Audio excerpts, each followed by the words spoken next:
پیارے بچوں، السلام علیکم۔ ابھی اس وقت میرے سامنے ہے نویں جماعت اردو اے کا کوشچن پیپر، یعنی نوائے اردو نویں جماعت mid term examination 2025-26 Urdu a class 9۔ Maximum marks 80 اور ٹائم ہے 3 آور۔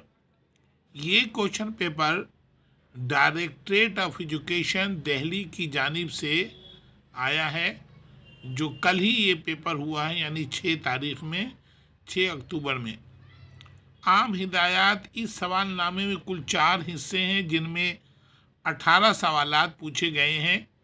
حصہ الف عبارت فہمی اور شعر فہمی کے حوالے سے 20 نمبر کا ہے، اور حصہ ب تحریری مہارت کے حوالے سے 25 نمبر کا ہے۔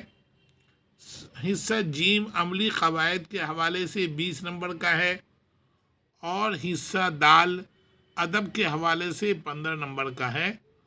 ہدایت کے مطابق جواب لکھیے، یعنی اور پیپر میں لکھا ہوتا ہے کہ خوشخط انداز میں آپ تمام سوالات کا جواب لکھیے۔ تو دیکھیے، ہم سب سے پہلے پہلا سوال پڑھتے ہیں۔ دیکھیے پہلا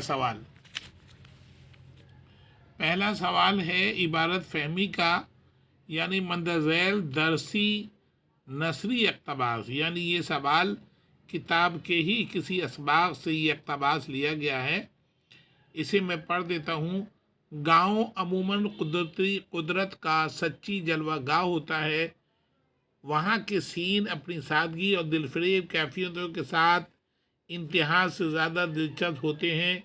اے شہر کے نازک خیال اور چابک کاریگر، اور وہاں تمہاری صنائیوں کی بالکل قدر نہیں۔ وہاں صرف قدرت کی کاریگری عزت کی نگاہ سے دیکھی جاتی ہے، اور قدرت کی فیاضیاں بڑی کامیابی اور نہایت شوق کے ساتھ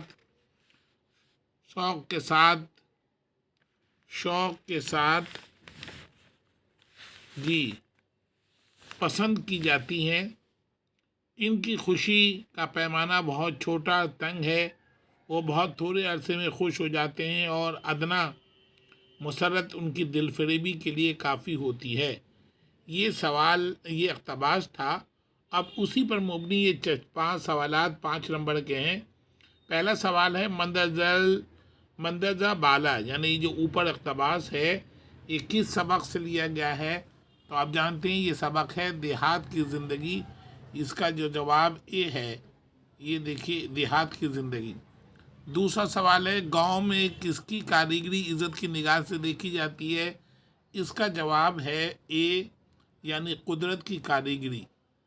سوال نمبر 3، کون لوگ تھوڑے عرصے میں خوش ہو جاتے ہیں؟ اس کا جواب بی ہے، گاؤں کے لوگ۔ اس کے بعد سوال نمبر 4 ہے گاؤں کی خوشی کا پیمانہ کیسا ہے؟ جواب سی ہے، تنگ۔ کتاب میں بھی دیا ہوا ہے اور اقتباس میں بھی، یہاں بھی ہے۔ گاؤں کے لوگوں کی دل فریبی کے لیے کتنی مسرت کافی ہوتی ہے؟ جواب اس کا اے ہے، ادنا۔ تو اس طرح سے 5 سوالات مکمل ہوئے۔ اب سوال نمبر 2، اقتباس، یہ کتاب سے باہر کا اقتباس ہے۔ آپ دیکھیے، زمین کائنات کا ایک چھوٹا سا سیارہ ہے، جس پر زندگی کے نشو و نما کے تمام تر ساز و سامان میسر ہیں، لیکن سائنس ایک ایسا میدان ہے جس نے حیات انسان کے بہتر بنانے اور سنوارنے میں اہم رول ادا کیا ہے۔ نئی چیزوں کی اختراع اور مختلف ایجادات نے انسانی زندگی کی مشکلات کو دور کر کے زندگی کو ٹھیک ڈھنگ سے جینے کا صحیح راستہ دکھا دیا ہے۔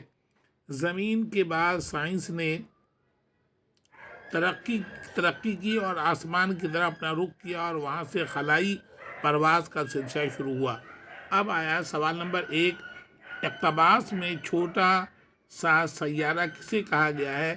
ظاہر ہے چھوٹا سا سیارہ کہا گیا ہے زمین کو۔ تو اس کا جواب سی ہے، جواب ہے حیات انسانی کو بہتر بنانے میں کس چیز نے اہم رول ادا کیا؟ اس کا جواب ہے اے، یعنی سائنس نے رول ادا کیا۔ یہ جواب ہوگا اس کا سائنس نے۔ نمبر 3، اختراع کے کیا معنی ہیں؟ اس کا جواب ہوگا بی، نئی بات نکالنا، یعنی بی جواب ہے اس کا۔ سوال نمبر 4، خلائی پرواز کا سلسلہ کہاں سے شروع ہوتا ہے؟ جواب اس کا ڈی ہے، سائنس کی ترقی کے بعد۔ سوال نمبر 5، زندگی کے نشو و نما کے تمام تر ساز و سامان کہاں پر میسر ہیں؟ اس کا جواب اے ہے، زمین۔ اس طرح سے سوال نمبر 2 مکمل ہوا۔ اب آیا سوال نمبر 3، یہ شعری اقتباس ہے، یعنی یہ غزل ہے میر تقی میر کی۔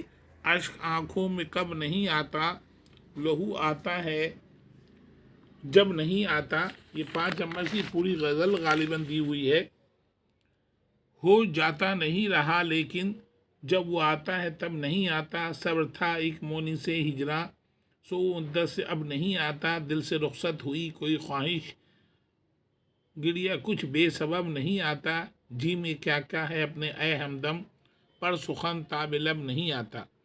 یہ مذکورہ والا شعری حصہ شاعر کا نام بتائیے۔ جی میں نے پہلے ہی بتا دیا، شاعر کا نام میر تقی میر ہے، جس کو خدائے سخن کہا جاتا ہے۔ سی جواب ہے اس کا۔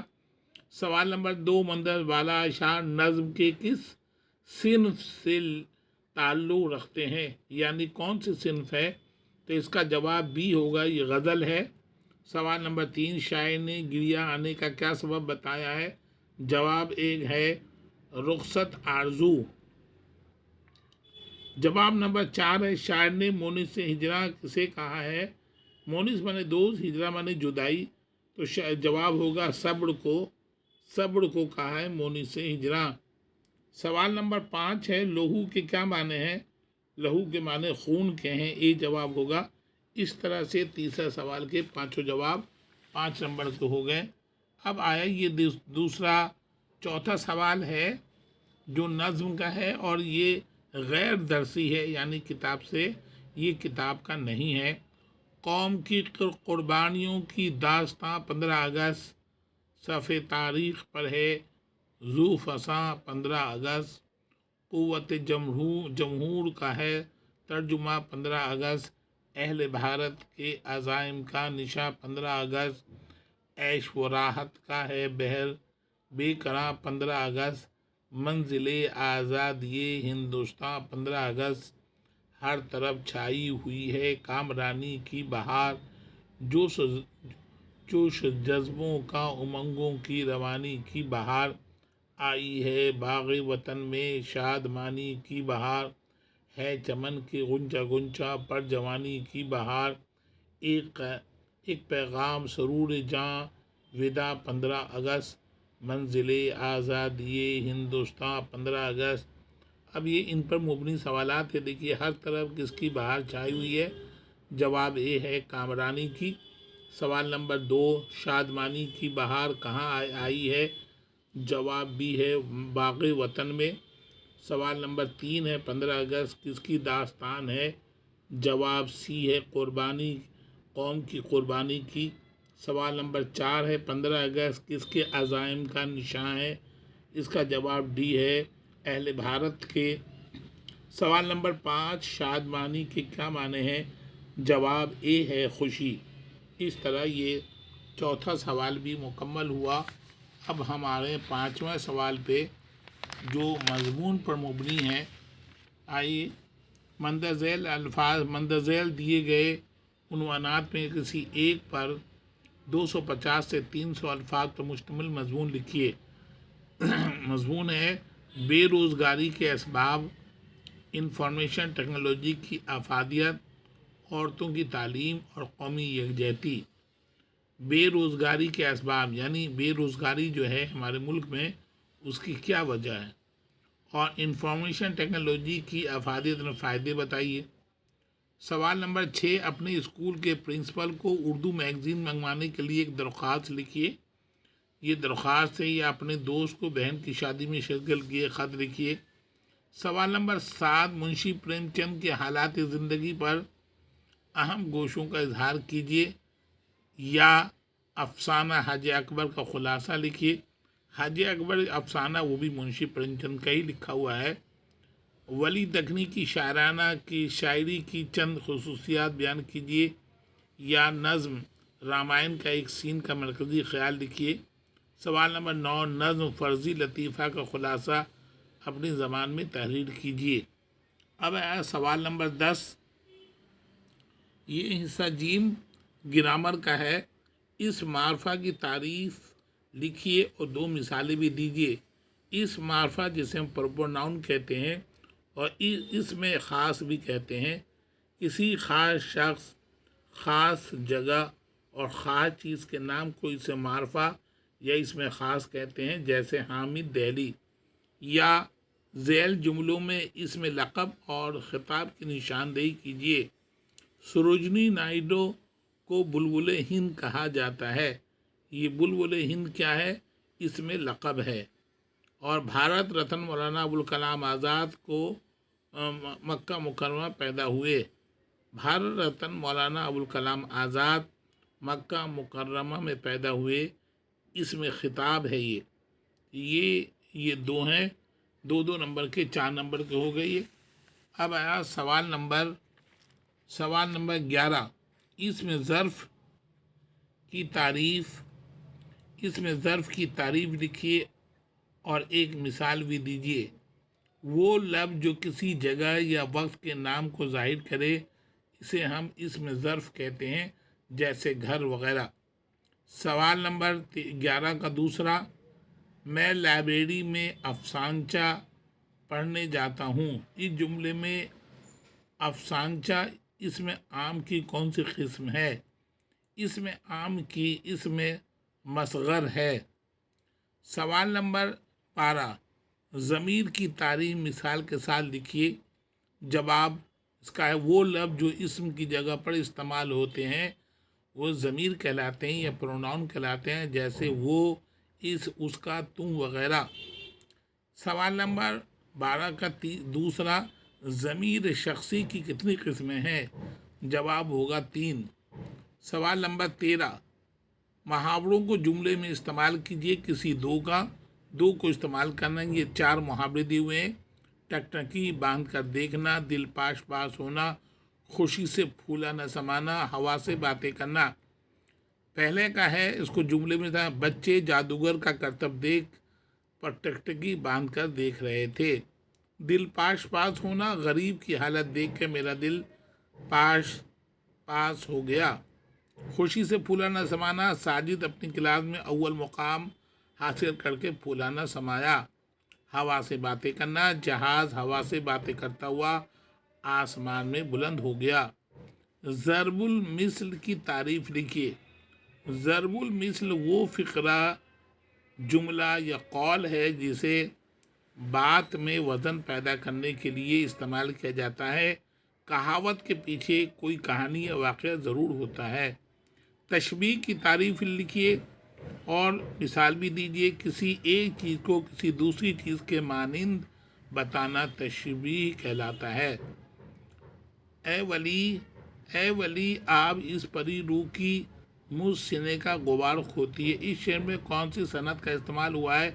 جواب اس کا ہے، استعارے کا استعمال ہوا ہے۔ اب آئے ہم سوال نمبر 15 میں، دیکھیے 15 میں ہے، مرد کا اعتبار کھونے سے شاعر کی کیا مراد ہے؟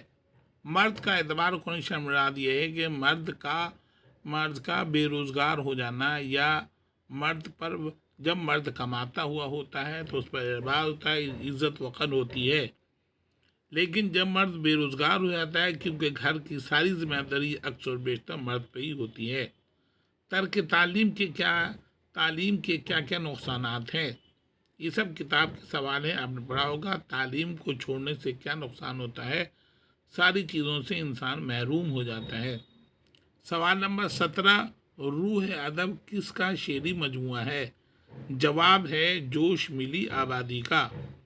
شاعر کو کس راز کے کھل جانے کا خوف ہے؟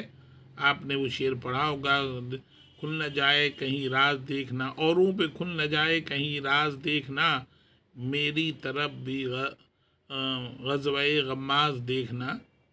تو یہ شاعر کس کی طرف ہے؟ شاعر کو اپنی محبت کا راز آشکار ہونے کا خوف ہے، یعنی اپنی محبت کا راز کھلنے کا ڈر ہے، اس لیے شاعر اپنے محبوب سے کہتا ہے کہ میری طرف محبت کی نظر سے نہ دیکھو بلکہ نفرت کی نظر سے، غصے کی نظر سے دیکھو۔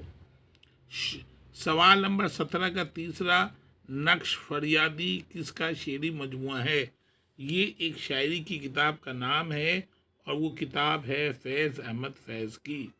سوال نمبر 18، مندرذیل اصناف میں سے کسی ایک پر نوٹ لکھیے، انشائیہ، گیت، غزل۔ تو غزل کے بارے میں اب لکھ سکتے ہیں کہ غزل عربی زبان کا لفظ ہے اور جس کے معنی ہے محبوب سے باتیں کرنا وغیرہ وغیرہ، آپ اس پر لکھ سکتے ہیں، یہ 3 نمبر کا ہے۔ تو اس طرح سے 9ویں جماعت اردو اے کا کوشچن پیپر مکمل ہوا۔ مجھے امید ہے کہ آپ نے اس کے جواب دیکھے ہوں گے اور مجھے امید ہے کہ آپ اسی طرح سے فائنل ایگزام کی تیاری کریں گے اور یہی پیٹرن ہوگا فائنل ایگزام کا بھی۔ اسی کے ساتھ ہم یہ ویڈیو مکمل کرتے ہیں۔ بہت بہت شکریہ۔